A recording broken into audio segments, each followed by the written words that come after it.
Hi friends, welcome to my channel. అందరూ ఎలా ఉన్నారు? బాగున్నారా? మీరు బాగుండాలని మనస్ఫూర్తిగా కోరుకుంటున్నానండి. కామెంట్లో చాలామంది అడుగుతూ ఉన్నారు, మీ అత్తగారికి ఎలాగుంది, కృప వాళ్ళ అమ్మగారికి ఎలాగుందని. ఎలా ఉందంటే ఈరోజు చెప్తాము. ప్రస్తుతానికి మా అత్తని ఐసీలో అయితే పెట్టున్నారండి. ఈరోజు తీసుకొస్తానన్నారా? అది కూడా చూసుకున్నాం, పొజిషన్ చూసుకొని. అంటే ఆమె అంటే హార్ట్కి స్టంట్ వేశారు. ఆ స్టంట్ వేస్తే ఆమె కొంచెం బలహీనంగా ఉంది కదా, తట్టుకునేది చాలా కష్టంగా ఉంది. ఐసీలో అయితే పెట్టున్నారు. చూసుకొని ఆమె పొజిషన్ చూసుకొని ఈరోజు మామూలుగా జనరల్ వార్డుకి అయితే తీసుకొస్తానని చెప్పారు. ఎట జరగద్దో తెలియదు. పర్వాలేదండి, అత్తగారికి అయితే బాగానే ఉంది. చూసాం, నిన్న కూడా వెళ్ళి చూసాం, కానీ లోపలికి పంపించట్లేదు. పంపించట్లేదు లోపలికి, ఐసీలోకి పంపించట్లేదు. వాళ్ళు పిలిచినప్పుడు వెళ్ళి చూసి రావటమే. ఇలా ఉంది అత్త పరిస్థితి అయితే. పర్వాలేదు, బాగానే ఉంది అనుకుంటున్నాను. మంచిగా చెప్పారు, డాక్టర్ చెప్పిన ప్రకారంగా నేను చెప్తున్నాను. ఆయనే ఉంది, పర్వాలేదు. కానీ ఆమె తట్టుకోవాలి. ఇవన్నీ చూసుకొని కిడ్నీలు డయాలిసిస్ చేయాలా లేకుంటే మాత్రలతోనే తగ్గిపోద్దా అనేది డాక్టర్లు చెప్తానని అన్నారు. దాన్ని బట్టి ధైర్యంగా ఉన్నాము. ఆమె డయాలిసిస్ చేస్తే తట్టుకోలేదని నేను అనుకుంటున్నాను. చాలా బలహీనంగా ఉంది ఆమె, చాలా బలహీనంగా ఉంది. అలాంటప్పుడు ఇంకా డయాలిసిస్ చేస్తే తట్టుకునేది కష్టమే. ఇప్పుడు హార్ట్కి స్టెంట్ వేస్తేనే అంత అలా ఉంది. భయం అనిపించింది నాకేం చూసినప్పుడు, భయం వేసిపోయింది. అలాగా అనిపించింది.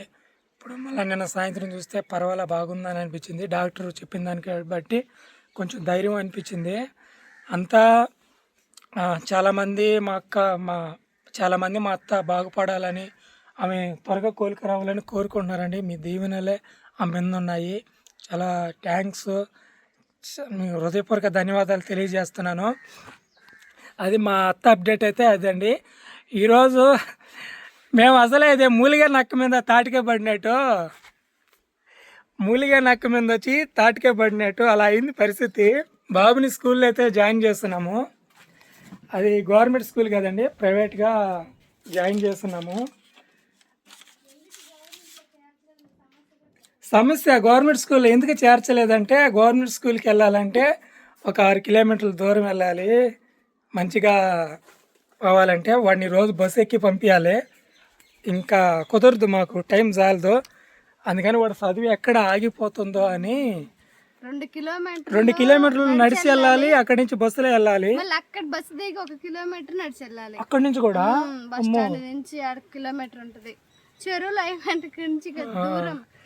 అందుకని స్కూల్లో అని అక్కడికి ఇంకా చాలా ఇబ్బంది పడిపోతాడు బొడ్డోడు అనుకుని. చిన్నోడు అయిపోయా, పెద్దోడైతే అనుకోవచ్చు, వయసు పెద్ద అయితే అనుకోవచ్చు, చిన్న వయసు అయిపోయా. అందుకని అలాగా ఎట్టగొట్ట చేసి పిల్లోడిని చదివించుకుందాంలే, ఇక్కడ బస్సు స్కూల్ అని వస్తుంది కదా, దాంట్లో జాయిన్ చేసేద్దామని వాడి చేత ఎగ్జామ్స్ రాపిచ్చి వాడిని పాస్ చేసి, మేము చేయలే, వాడే రాసి వాడే పాస్ అయ్యాడు. ఎలాంటి రికమెండేషన్ లేకుండా బాగా మార్కులతో, మంచి మార్కులతోనే సీట్ తెచ్చుకున్నాడండి. ఇక సీట్ అయితే వచ్చింది, రాసుకొచ్చారు సుద్దరు. కనిపిస్తుందా? మా బాబు ఫీజు మేము కట్టాలి, 15,500 కట్టాలి. ఇవి వచ్చి తర్వాత కట్టాలంట 3,500. ఇది మళ్ళీ 6,000 తర్వాత. ఇప్పుడు వరకు ప్రస్తుతానికి ఇది 15,500 ఫీజు కడితే మా పిల్లోడికి బుక్స్ ఇస్తారంట. అందుకని నేను డబ్బులు అయితే దాచిపెట్టాను. ఏ టైం ఎట్టుంటుందో అన్నట్టుగా ఎట్టి పరిస్థితుల్లో ఆ డబ్బులను ఖర్చు పెట్టుకుంటా ఒక 10,000 దాచిపెట్టుకున్నానండి. ఇవి అయ్యి ఈ అమౌంట్ జాగ్రత్తగానే పెట్టుకున్నాము. కానీ దీంట్లో కూడా 5,000 తక్కువైంది, 5,500 తక్కువైంది. అస్సలు ఏమంటుంది, మన పరిస్థితులు ఎలాగుంది తెలుసా? అర్థం కాని పరిస్థితిలో ఉన్నాం. హ్యాపీగా మాట్లాడుతున్నాం కానీ చాలా సిచ్యువేషన్లోనే ఉన్నాం. ఎవరిని కూడా డబ్బులు అడగాలని ఆలోచన కూడా లేదు. బాకీలు ఇప్పుడున్న పరిస్థితిని బట్టి బాకీలు చేయాలని కూడా అసలు ఉద్దేశం లేదు. అలాగున్నామండి. వరంలాగా యూట్యూబ్ నుంచి పేమెంట్ పడింది. చాలా సంతోషం వచ్చింది, నిజంగా అంత సంతోషం వచ్చింది. అసలు యూట్యూబ్ లేకపోతే ఏమైపోయిన వాళ్ళమో అసలు ఈ యూట్యూబ్ ఛానల్ పెట్టాలి ఆలోచన, దీంట్లో వీడియో చేయాలి, ఏ విధంగా చేయాలి, ఎలాగ చేసుకోవాలి అని ఎవరు సపోర్ట్ లేకున్నా కానీ ఆ యూట్యూబ్ని ఎలాగా చేసుకోవాలి, ఎలా క్రియేట్ చేసుకోవాలి, దానికి ఏ విధంగా చేయాలనే ఆలోచన ఈ మైండ్లోకి దేవుడే దయచేసాడు. నిజంగా ముందు దేవుడికి థ్యాంక్స్ చెప్పుకొని అలాగా మా కష్టాన్ని, మా వీడియోస్ని ఆదరించిన ప్రతి ఒక్కరికి మా హృదయపూర్వక ధన్యవాదాలు అండి. చాలా ధన్యవాదాలు. తక్కువే అంత. ఈ నెలలో పేమెంట్ 32,000 వచ్చింది. ఎవరు ఇస్తారు చెప్పండి? 32,000కి ఎంత వడ్డీ? పైగా వీడియోలు చెయ్యట్లా, వీడియోసే చెయ్యట్లా, దీంట్లో పడి హాస్పిటల్ చుట్టూ తిరగతా. అసలు ఎంత నిజమండి. ఇదంతా మీ ప్రేమ, మీ సపోర్టు. ఈరోజు మేము ఇంత కష్టాలు, ఇంత ఇబ్బందులలో, కష్టాల్లో ఉన్నా కానీ ఇలాగ నవ్వుతూ హ్యాపీగా, నిజంగా మా ఊర్లో కొంతమంది అంటున్నారు, వాళ్ళు ఏంది ఎంత ఇబ్బందులు ఉన్నారు, వాళ్ళ అత్తను హాస్పిటల్లో పెట్టేసుకున్నారు, ఈ విధంగా వాళ్ళకి అంటే ఎవరు కూడా సపోర్ట్గా వచ్చి నిలబడే వాళ్ళు కూడా లేరు. అయినా కానీ వీళ్ళు ఏంది ఇలా ఉన్నారు అంటే కారణం యూట్యూబ్. మీరున్నారని ఒక ధైర్యం. చాలా చాలా థ్యాంక్స్ అండి. నేను ఇప్పటికే చెప్తున్నాను, మేము యూట్యూబ్లో వీడియోస్ అనుకోవచ్చు చాలా ఈజీ అనేది, చాలా కష్టం. యూట్యూబ్లో వీడియో చేయటం చాలా కష్టం అండి. అది ఒక యూట్యూబర్లకే తెలుసు, చూసే వాళ్ళకి ఏమో కానీ యూట్యూబర్లకి ఖచ్చితంగా తెలుసు ఒక యూట్యూబ్ ఛానల్లో వీడియో చేయటం. అది పైగా మేము చేసేది కొంచెం రిస్క్గానే ఉంటుంది. తర్వాత యూట్యూబ్లో వీడియోస్ చేయాలంటే ఇంట్లో ప్రాబ్లమ్స్ ఉంటాయి, అన్ని ఫేస్ చేసుకొని, బయట ప్రాబ్లమ్స్ ఉంటాయి, అన్ని ఫేస్ చేసుకొని డైలీ వీడియో అప్లోడ్ చేయాలి. మనకి ఎన్ని ఇబ్బందులు ఉన్నా ఇది పనిగా చేసుకుని వెళ్తూ ఉండాలి. మేమైతే వీడియోస్ నెలకి ఒక 10 పెడతాం, అయినా మాకు ఇంత పేమెంట్ వచ్చిందంటే నిజంగా అది ఇంకా దేవుడి దయ, మీ ప్రేమ అంతే. ఇంకా దానికంటే నేను ఇంకేం చెప్పలేం. ఈరోజు మా పిల్లోడు స్కూల్ ఫీజు కట్టడానికి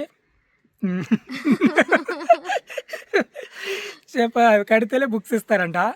అంటే ఇప్పుడు మా అత్తగారు హాస్పిటల్లో లేకుండా కానీ ఉంటే ఈ అమౌంట్ని చాలా ఈజీగా నేను సంపాదించేసినవాడిని. నేను అన్నీ చేస్తానండి. నాకు ఒక పని అని కాదు, ప్రతి పని చేస్తా, ప్రతి పని చేస్తా. నేను యూట్యూబ్ చేసుకుంటా కూడా అన్ని పనులు చేసుకుంటా. అంటే ఇప్పుడు మేము చేసే ప్రతి పనిని ఒక వీడియో రూపంలో చేస్తాను. లేదా నేను పనికి కూడా వెళ్తాను, నేను ఏదైనా చేయగలుగుతా. ఈ డబ్బులు సంపాదించాలంటే నేను గట్టిగా శ్రద్ధ పెట్టానంటే ఒక 20 రోజుల్లోనే సంపాదించగలుగుతా ఈ 15,000. నేను బాధ పెట్టకుండా, ఎంత కరువులో ఉన్నా, ఎంత దరిద్రంలో ఉన్నా ఎలాగ స్టేబుల్గా తీసుకెళ్ళాలనేది ఆలోచనతో ముందుకు వెళ్ళిపోతా ఉన్నాం. నన్ను మించింది నాలో డబుల్ కాదు, త్రిబుల్. బాగా మంచి ఆలోచనలు, మంచి సలహాలు ఇస్తాను. ఎవరితో సమావేశం చేయాలి, ఎవరితో ఎలాగ ఉండాలి అని మంచిగా చెప్తావు. ఇంకా ముందు వచ్చే ప్రమాదాన్ని ముందుగానే పసిగట్టేస్తుంది. అది వరకు అనుభవం అండి. ఏదైనా తప్పు మార్గంలో వెళ్తా ఉన్నానంటే నాకు చెప్పద్ది వినకుంటే దాంట్లో ఫస్ట్ నన్ను అనుసరిస్తుంది అంతే. పక్క నుండి గమనిస్తూ ఉంటుంది. తర్వాత వచ్చి ఒకటి ముటిక్కాయ వేసి చెప్పిన మాట ఏమో నువ్వు చూడు ఏం జరిగింది అంటది. అది అలాగా అంతే. ఇప్పుడు కష్టాలు, బాధలు అందరికీ ఉంటాయి. కాకుంటే వాటి నుంచి ఎలా బయటపడాలనేది మనం జాగ్రత్త చేసుకోవాలండి. ఒక్కరికి అన్యాయం చేయకూడదు. ఫస్ట్ నేను చెప్పేది అదే. ఎవరిని బాధ పెట్టకూడదు, ఒకరు నాకు అన్యాయం చేయకూడదు. అలా కానీ ఉంటే మనకి ఏదో రూపంలో సాయం ఉంటుంది. ఇదండి. ద్వారా మన సబ్స్క్రైబర్ అక్క ఫస్ట్ 10 కాడి నుంచి అక్క చూసి మాకు ఎంతమంది సాయం చేస్తున్నారు తెలుసండి. కృప ఎంతమంది అక్కడ అసలు అంత సాయం. 4 ప్యాకెట్ల రక్తం ఇచ్చారు ఫ్రీగా, ప్రేమతో. అసలు చెప్పలేం. ఒక అక్క అయితే అక్కడ హాస్పిటల్ దగ్గర ఉంది. ఆ అక్క ఎంతో హెల్ప్ చేస్తుంది మాకు అక్కడ ఉండి ఆ నర్సులతో మాట్లాడటం కానీ అన్ని ప్రతిదీ. ఇంకా మా ఫ్రెండ్ అసలు చెప్పాలి. ఇంకా మా ఫ్రెండ్ గురించి కూడా అంత గొప్పగా సాయం చేస్తున్నాడు అందులో ఉంది. ఈరోజు మా అత్తగారు ఆరోగ్యంగా కొంచెం మెరుగుపడతా ఉన్నారంటే కారణం వాళ్ళ సపోర్ట్ అండి. అక్కడ వాళ్ళ సపోర్టు మీ ప్రేమ, మీ ఏమంటారు మీ మీ వాళ్ళు కోరుకున్నారు వాళ్ళ ప్రార్థన, మీ మీ ప్రార్థన, దయ వల్ల మీ బ్లెస్సింగ్ చాలా హ్యాపీగా ఉందండి. ఇప్పుడైతే స్కూల్కి వెళ్ళి అబ్బి ఫీజు కట్టి కృపను తీసుకెళ్ళి వాళ్ళ అమ్మ హాస్పిటల్ దగ్గర అయితే ఇడిచిపెట్టి వస్తానండి. నేను కూడా చూసేసి ఏంది మందులు కొనుక్కొని ఆమె వచ్చేస్తాను. దగ్గరికి ఖచ్చితంగా ఒకరు ఉండాలి, ఎందుకంటే పిల్లలు కదా. పిల్లలు ఉండాలి, తప్పదు, నేనే ఉండాలేమో, ఎందుకంటే తిరుగులాడాల్సి వస్తుంది. ఇది కట్టేసి రావాలి. ఉంటాడు ఫస్ట్ టైం మా పిల్లల కోసం ఇంత అమౌంట్ ఖర్చు పెడుతున్నాం, పిల్లల చదువుల కోసం. ఒక్కడే, ఇంకొకడు మామూలుగా ఇక్కడే చదువుకుంటున్నాడు. డబ్బులు డబ్బులు డబ్బులు డబ్బుంటే సుబ్బుగాడినే సుబ్బారావు గారు అంటారు. ఏ భాష తెలియని డబ్బు అబద్ధాలని పలికిస్తుంది. కాసే ఉంటే మనిషికి విలువ ఉంటుంది. ఇది తమ్నైల్ ఫోటో.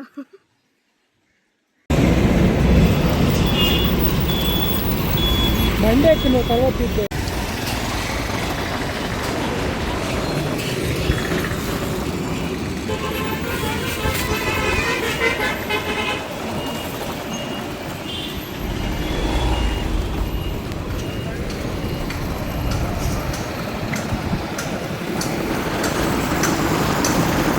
ఎప్పుడు గేట్ వేసామంట కదా.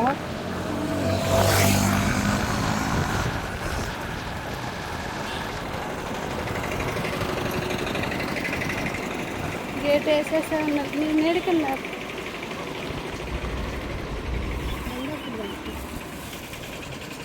రాత్రికి నాకు కర్రీస్ కృపాని వాళ్ళ అమ్మ దగ్గర ఇడిచిపెట్టే వచ్చేస్తాండి. ఒక పని అయిపోయింది, పిల్లోడు స్కూల్ ఫీజు అయితే కట్టేసాం.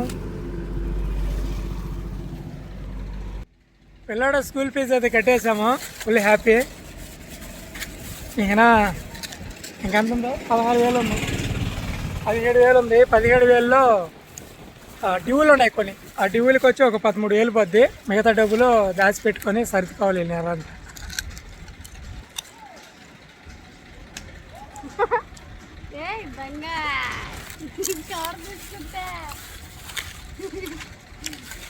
కూరలో కట్టించా, పప్పు సాంబార్ కట్టించుకున్నానండి. కూరలో 40 రూపాయలు అయింది. 50 రూపాయలు ఇచ్చాను, 10 రూపాయలు చిల్లర లేదంటే అప్పడాలు కట్టన్న.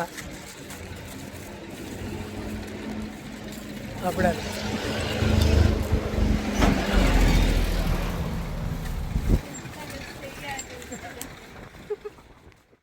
కృప హాస్పిటల్ కాడ నుంచి వెళ్ళి వచ్చి మళ్ళా పనిలే చూసావా బుక్స్ అబ్బీకి ఇచ్చిన స్కూల్ ఫీజు కట్టిన తర్వాత మా బాబుకి ఇచ్చిన బుక్స్ అండి ఇవన్నీ నోట్స్లో కొన్ని బుక్స్ అన్నీ. ఎందుకు తీస్తా అన్నవా చూడు, వాటికి అట్లేయాలి. ఇంకా అట్లేసి ఇంకా యూనిఫామ్ ఇస్తే ఇంకా వాడికి పనులన్నీ క్లోజ్ అయిపోతాయి. హ్యాపీగా ఉంటామండి. ఇంకా చేయాలి ఒక పని అయితే చాలా ఇబ్బంది అనిపిస్తూ ఉండేది, క్లోజ్ చేసుకున్నాము. ఇంకొకటి వచ్చేందంటే కృప వాళ్ళ అమ్మని వీలైనంత త్వరగా హాస్పిటల్ నుంచి ఇంటికి అయితే తీసుకొచ్చేయాలండి. హిందీ, ఇంగ్లీష్ అన్నీ పెద్ద క్లాసులు కదా, అందుకని. చూసారు కదండి, ఇలా జరుగుతూ ఉంది. రేపు అంటే ఆమెను తీసుకొచ్చిన తర్వాత ఆమె ఆరోగ్యం ఎలాగుందనేది మీకు చెప్తాము. ఇదండి వీడియో. రేపు మళ్ళీ కలుసుకుందాం.